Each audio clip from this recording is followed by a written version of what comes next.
What's going on, everybody? It's the Creative Fro checking back in for another episode of What I Wish I Knew Wednesday. And today I wanted to go over the 5 key microphones that I put together. Now, before I jump into these 5 key microphones, don't forget to hit the big red subscribe button if you have yet to already, and also turn that notification bell on just for fun.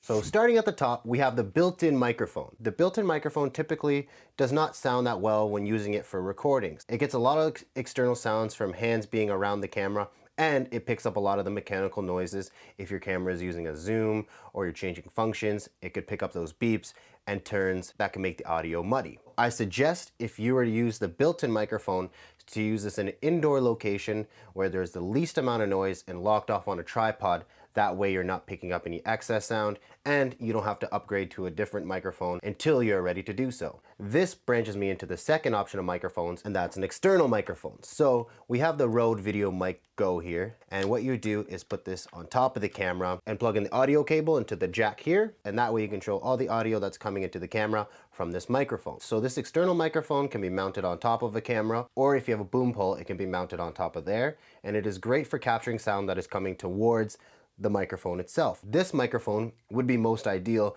for capturing multiple people speaking, or if you do have a vlog, you can use this for your vlogging microphone, so that way when you're pointing the camera at your face, it's collecting the audio right straight into the microphone. So the next microphone we have here is a handheld microphone.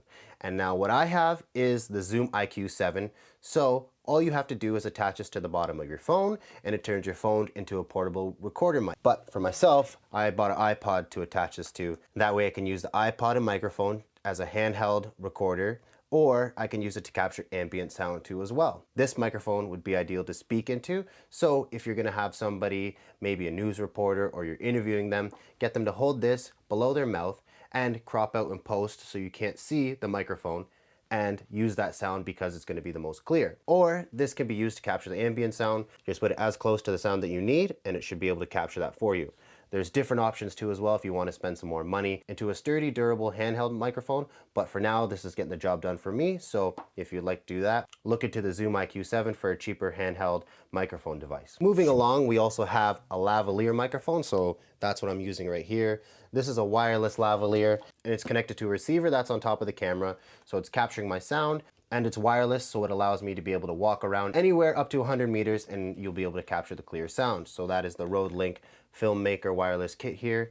This is a little bit more expensive, but if you do want a cheaper option, there's also the wired lav mic. Now this has a little bit longer of a cord, so there are limitations on how far away you can get from the camera, but this is ideal to capture really crispy voice speaking clips because you can attach it right underneath the shirt that is directly below the speaker's mouth. Wired or wireless lavalier, also known as lapel microphones, would be ideal for interviews, testimonials, and even vlogs if you don't want to use the on-camera microphone itself. Now the last microphone we have here, number 5, and this is in no certain order, is the Yeti Blue microphone. On the back here you have different options to choose how you want the sound to be recorded.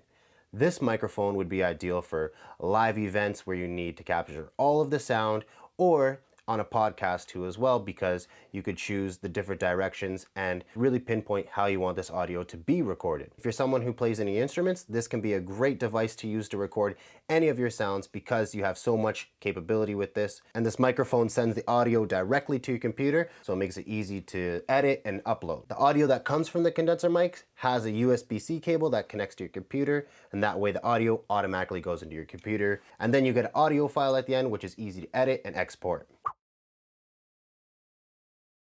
So I really wish I knew these 5 different types of microphones, because in every situation there's an ideal microphone to use, and I would always just tend to use the one microphone I thought was going to get the job done, and until I got into post and hearing all the extra sounds I didn't need, it made me dive deeper into learning what microphones are ideal in each scenario. So I hope you guys enjoyed today's tutorial. For a further in-depth tutorial of these microphones, how about you join us back here on the VAV channel for Fireside Tech this Sunday, where I'll go behind the camera and I'll show you how the microphones can affect the sound in each different scenarios. And that way you can compare and hear what sounds best for yourself. Thank you for watching today's video. Please like if you did, comment down below if there's anything you wish you knew, and share this video if you think it could help somebody.